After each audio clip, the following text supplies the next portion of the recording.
Have you ever spent hours, and I mean like your entire Sunday afternoon, building what you thought was just an absolutely brilliant online lesson? Oh, I know exactly where this is going. Right. You log in on Monday morning and you find your inbox just completely flooded with messages from students who couldn't even figure out where to start. It is the most uniquely frustrating experience for any educator, honestly. It really is. But Because you look at their questions and they're completely confused by the directions, but, well, the kicker is, it's not because the academic content was too hard. The course design itself somehow got in the way. Exactly. You put all this, intellectual effort into designing the academic rigor, and then the students just trip over the navigation. Yeah, totally. You assume the barrier is the complexity of the theoretical material, but the actual barrier was like finding the hidden link to the assignment in the learning management system, or maybe trying to decipher a vaguely worded prompt. Which is so completely exhausting for everyone involved. Right, because the student's working memory gets entirely consumed by just trying to operate the course, leaving, well, very little cognitive bandwidth for the actual learning. And that is exactly our mission for today's deep dive. We are unpacking a framework called Universal Design for Learning, or UDL. Which is such a powerful tool. It really is. Our goal today is to show you how UDL is this highly practical design framework for college faculty. I mean, it anticipates how differently all of your students learn, removes those frustrating, completely unnecessary barriers, and, it actually maintains your rigorous academic expectations. Yeah, because where traditional course design usually goes wrong, it really starts with a fundamental assumption, which is the myth of the average student. Oh, the phantom average student. Right. Traditional instructional design often assumes there is this imaginary, perfectly average learner. And this student, they log in at highly predictable times. They learn perfectly from watching a continuous hour-long lecture or like reading 40 pages of dense, unformatted text. Without blinking. Exactly. And they navigate completely unfamiliar educational technology without a single misstep. Which is wild because we often design courses for the students we were, right? Or for the idealized student in a tiny upper-level seminar. But if you actually look at the analytics of who is logging into your course today, that average student just doesn't exist. Learner variability is the actual norm. Yeah. You have a student who works full-time and is completing most of their coursework at like 11:00 p.m. when they are physically exhausted. Or a student returning to college after 20 years who is totally unfamiliar with modern Canvas modules. Right. And you have another who completely grasps the complex concepts but relies on closed captions to follow along with a fast-paced video because, English is their second language. The cognitive load theory behind this is just crucial here. Every learner has a finite amount of working memory. Makes sense. If we don't account for that variability, we force students to waste their cognitive resources adapting to our rigid delivery methods rather than, engaging with the actual subject matter. I always think about this in terms of architecture. Oh, the building analogy. I love this one. It's so perfect, right? Traditional course design is like building a massive, beautiful structure with a grand staircase at the entrance. And only after the building is totally finished, you realize people in wheelchairs or people pushing strollers or, I don't know, people with heavy rolling luggage literally can't get inside. We have to go back and fix it. Exactly. You go back and you staple on these clunky temporary ramps. It takes extra time. It looks terrible. And it's exhausting to keep fixing. Whereas UDL is designing the building with the ramps integrated smoothly into the architecture from the very blueprint. And if we accept that the built-in ramp is the better design, it changes our entire approach to teaching. It forces us to transition from being reactive to being proactive. Okay, wait. I have to push back here on behalf of every overworked faculty member listening right now. Fair enough. Bring it on. I'm looking at my Canvas dashboard in my head right now, and the idea of proactively designing for every single variable makes me want to quit teaching. I have like 150 students this semester. I cannot write 150 different individualized lesson plans. Nobody is asking you to do that, I promise. And that really points to the fundamental difference between accommodations and UDL. Okay, unpack that for me. Well, accommodations are reactive. They respond to the legally documented needs of an individual student after the fact, like giving one specific student extended testing time. Right. They bring you the letter from the disability office. Exactly. And those are vital. UDL does not replace them. UDL, however, asks you to anticipate common barriers and build flexibility into the environment for everyone right from the start. So it's about the environment, not the individual plan. Yes, Oh. which drastically reduces the number of students who hit preventable walls and end up in your inbox needing a specific accommodation in the first place. Okay, let's use that extended time example then.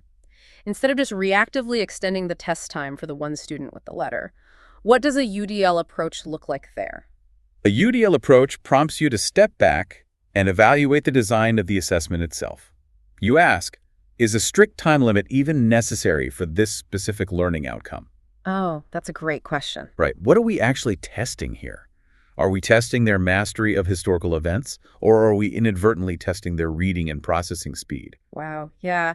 If the time limit isn't actually part of what you're trying to measure, making the time more flexible for the entire class just removes a barrier. Exactly. A barrier that might cause really capable students to fail simply because they process information a little slower. Which brings us to how we actually identify these hidden barriers and proactively build in that flexibility.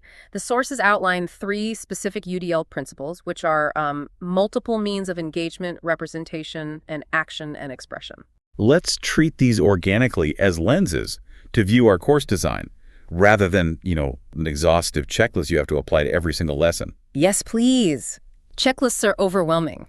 Let's start with the first lens, multiple means of engagement. The why of learning. But again, I hear the word engagement and my faculty brain instantly goes on the defensive. Let me guess. You think you have to be an entertainer. Yes. Does this mean I have to constantly entertain my students? Am I supposed to be performing for them on TikTok? No, absolutely not. It is not about entertainment at all. It's about helping students connect with the underlying purpose of the learning. That purpose, okay. Yeah, students differ widely in what captures their interest and what helps them persist when the material gets really difficult. Providing multiple means of engagement means explaining why an activity matters. So giving them a reason to care. Exactly. It involves giving them meaningful choices within clear boundaries and tying academic concepts to authentic professional situations. Let's look at a concrete case study for this, just so we can wrap our heads around it. Imagine an Intro to Business Ethics course. A traditional non-UDL design might just ask students to define a specific ethical framework in a generic weekly discussion board. Right, which is incredibly dry, and students usually just write the bare minimum to get the grade. Exactly. So a UDL-aligned approach shifts that. The instructor asks students to analyze a realistic scenario. Say they are a manager at a supply chain company, and they just found out a supplier is using exploitative labor practices. I like this already. Right. The instructor gives them a choice between 2 different industry scenarios, but both require applying the exact same ethical framework. The learning goal there remains completely consistent. But that element of structured choice increases relevance and gives the student autonomy over how they engage. You are tapping into their intrinsic motivation. Yeah. When a student feels a sense of professional relevance, they are far more likely to push through the cognitive friction of learning a really difficult theoretical concept. Okay, but let's say you've completely nailed the why.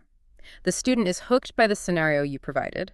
They log into Canvas on Tuesday night to do the work, and they immediately hit a wall because you've handed them a scanned 50-page PDF from a 1990s textbook. Oh no.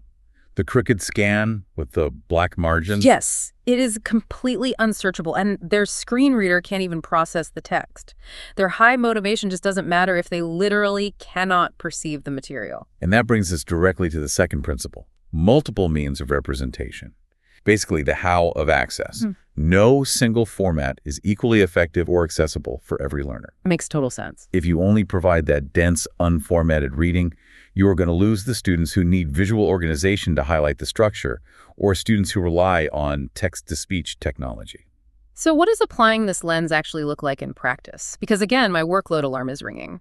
Am I supposed to record a bespoke podcast episode for every single reading assignment? No, you don't need to create entirely new media from scratch. Multiple means of representation often looks like combining a text explanation with a clear diagram you already have. Okay, that's manageable. It means utilizing the built-in heading structures in your Canvas pages so screen readers can navigate them, rather than just highlighting the font and making it bold and bigger. Right, because bold text doesn't tell a screen reader it's a new section. Exactly. And it means turning on the auto captions for your instructional videos and, maybe providing a transcript. A crucial point from the source material is that these different formats must be meaningfully equivalent. Yes, that is a huge point. Like if you give them options, say watching a video, listening to a podcast, or doing a reading to learn about a topic, you aren't just throwing random media at them. Each option has to address the same essential content and prepare them to meet the same outcome. The method of accessing the information is flexible, but the learning expectation remains identical. You are ensuring that the cognitive load is spent on understanding the concept, not on, deciphering terrible OCR text on a crooked PDF scan. Okay, so getting the information is one thing. Proving they know it is another, which sets up the third principle. Multiple means of action and expression. Right. If representation is how they get the info, action and expression is how they show you what they know. Because students might completely understand a concept, but they differ wildly in how effectively they can communicate it through one highly specific format. Like if someone has terrible test anxiety but knows the material backwards and forwards. Exactly. So if your learning goal is for a student to explain how a scientific process works, you could allow them to submit a written explanation, an audio recording, or a captioned video. This reminds me of a GPS app. Well, tell me more. Well, you type in your destination, right? That destination is your rigorous academic learning goal. The GPS might give you 3 different routes. One is the highway, one is the scenic route, one avoids tolls. Oh, I see where you're going. Yeah, they are completely different pathways, and maybe you hit different traffic on each, but they all absolutely require you to arrive at the exact same destination. You're basically building a highway with multiple lanes, different pathways leading to the exact same learning destination. That's a highly effective way to frame it for students on day 1 of this semester, actually.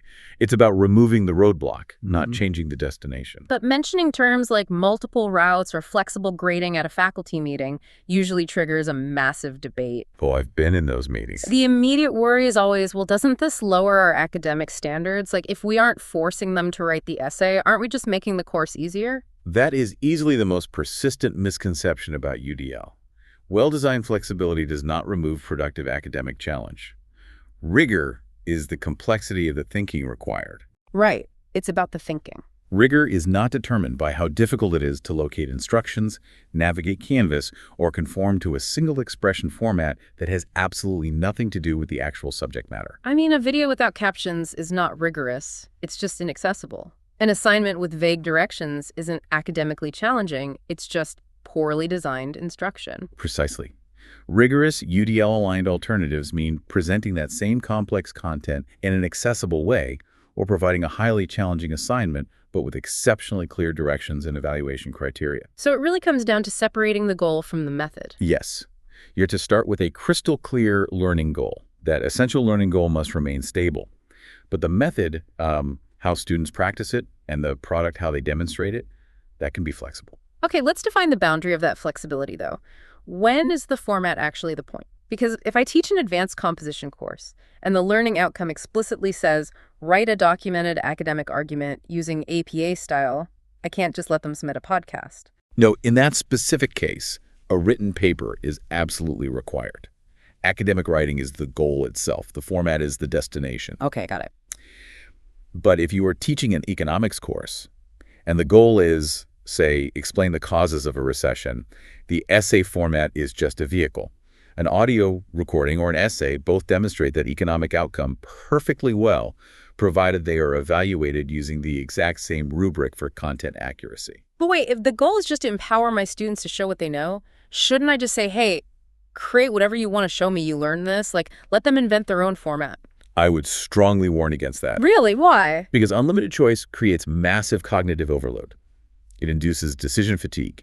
The student's working memory gets entirely consumed by trying to invent a format, leaving basically no brain power for the actual academic content. Oh, I hadn't thought about that. It's like requiring a student to learn a complex software program like Photoshop just to crop a single photo for a discussion board. The cognitive energy is entirely wasted on the tool. So what's the alternative to unlimited choice then? Effective UDL provides structured choice. Instead of saying, create anything, you offer 2 or 3 meaningful, manageable options. Oh, structured choice. Okay. Right. You say choose one of these two relevant case studies. Respond using either a written text or a video explanation. But you must address these same 3 required questions, and I will grade you using the exact same rubric regardless of the format. That is so smart. You preserve alignment and incredibly clear expectations while still providing autonomy. Exactly. All right, we've covered the theory, but let's bring this back to practical application for the busy faculty member. How do we apply this using the technology we already have without having to rebuild an entire course from scratch? The guiding principle here is that technology should serve the learning, not become a new obstacle. A sophisticated third-party app might actually create an additional barrier if students have to spend 2 weeks just learning the interface. Yeah, nobody has time for that. A familiar learning management system like Canvas, used purposefully, is almost always better. Let's give some highly practical examples of small design changes you can make in Canvas right now that remove massive barriers. First, consistent module organization. Oh, absolutely. Don't bury your instructions deep in a syllabus PDF and expect them to remember it in week 6. Place instructions directly on the assignment page where students actually need them. And improve access to information by using descriptive link text. No more links that just say, click here. Yes, click here is terrible. It is a nightmare for a screen reader. Write out exactly where the link goes, like link to the week 4 reading assignment, and use the built-in formatting tools for headings so the visual hierarchy is clear to everyone. You can also expand the way students practice by using low-stakes retrieval activities. Instead of just one massive midterm, use a simple Canvas quiz as a self-check with multiple attempts allowed. I love that approach. And when it comes to grading those assessments, use rubrics that focus strictly on the intended skills. If spelling isn't part of the core learning goal for a specific weekly reflection, don't penalize them for it. Keep the focus on the actual academic expectation. The beauty of this framework is that you don't need to apply every concept at once. Which is a huge relief. So before you move on to whatever is next in your day, Yeah. I encourage you to think about just one assignment you are currently using for next semester. Just one. Start small. Right. Ask yourself, what is the actual essential learning goal here? What barriers might my capable students encounter when trying to complete it? Are those barriers actually necessary for the learning, or are they just artifacts of how the assignment was designed? And what is one small change you could make to reduce that friction? Exactly. Well, as educators, we know the immense value of retrieval practice for solidifying new concepts. So let's model that metacognitive exercise right now. I want you, the listener, to physically pause this deep dive in a second and see if you can retrieve the answers to these 3 questions purely from memory. Put them to the test. Here we go. Question 1. What are the 3 principles of universal design for learning? Question 2. How is UDL fundamentally different from individual accommodations? And question 3. What is the difference between a learning goal and the method students use to reach it?